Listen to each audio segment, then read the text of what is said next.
High, নমস্কার। আশা করি সকলে ভালো আছো, সুস্থ আছো। দেখতে, দেখতে সেই দিনটা চলেই এলো যেদিন আমাকে আমার নিজের বাড়ি ছেড়ে চলে যেতে হবে আমার কাজের জায়গাতে, পুনেতে। I am very sad today.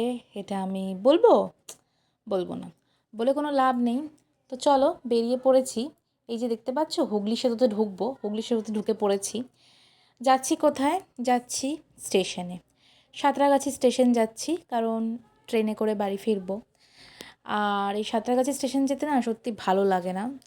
মনে হয় একটু কোলাহল কম হাওড়া স্টেশনের থেকে, বাট তাও ওখানে হাওড়া স্টেশনের মতো অতটা উন্নত হয়নি এখনও।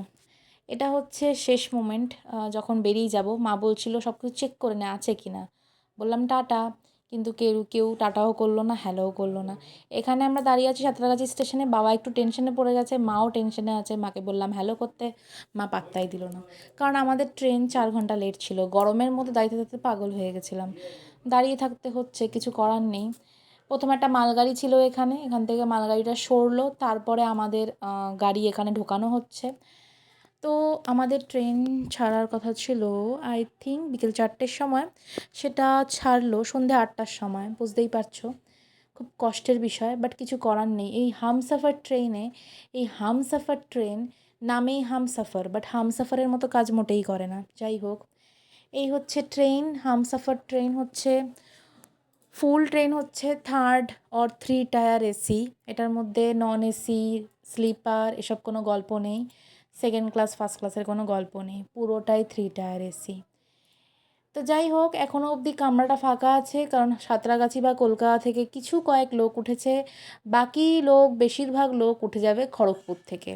তাই আমি সারাক্ষণ আমার বরকে প্রেশার দিচ্ছি, চলো তাড়াতাড়ি ডিনারটা করে ফেলি। কারণ কি, দুজনের সিটি হচ্ছে ওপরে, ফাঁকা আছে, ডিনার করে ফেলি। সত্যি তাই। ডিনারটা করলাম, করে হাতটা ধুতে গেছি, তখনই খড়গপুরে ট্রেন ঢুকলো আর লোক হুড়মুড় হুড়মুড় করে উঠলো।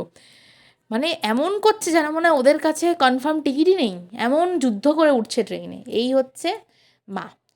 যতদিন জীবনে পৃথিবীতে মা আছে ততদিন বুঝবে মা তোমাকে তোমার খাওয়ার বানিয়ে পাঠাবে, অবশ্যই। এই যে দেখছো মা বানিয়ে দিয়েছে হালকা করে বাটার দিয়ে পরোটা ভাজা, আর হচ্ছে পরোটার সাথে চিকেন কষা। এটা আজকে আমরা দুজন এখন খাবো। আর এই হচ্ছে সকালবেলা ঘুম থেকে উঠে ওপর থেকে বসেই চা নিয়ে নিয়েছে। আগেই ভাই চাটা খেয়ে ফেলি না, মাঝে গেছিলাম অন্যান্য যে কাজ থাকে সেগুলো সেরে এসে চোখ মুখ ধুয়ে এসেই চা খাচ্ছি। তো এত সব ঝামেলায় বুঝতেই পারছো মন খারাপের কিন্তু সময় নেই, যতই বাপের বাড়ি থেকে চলে যাই না কেন।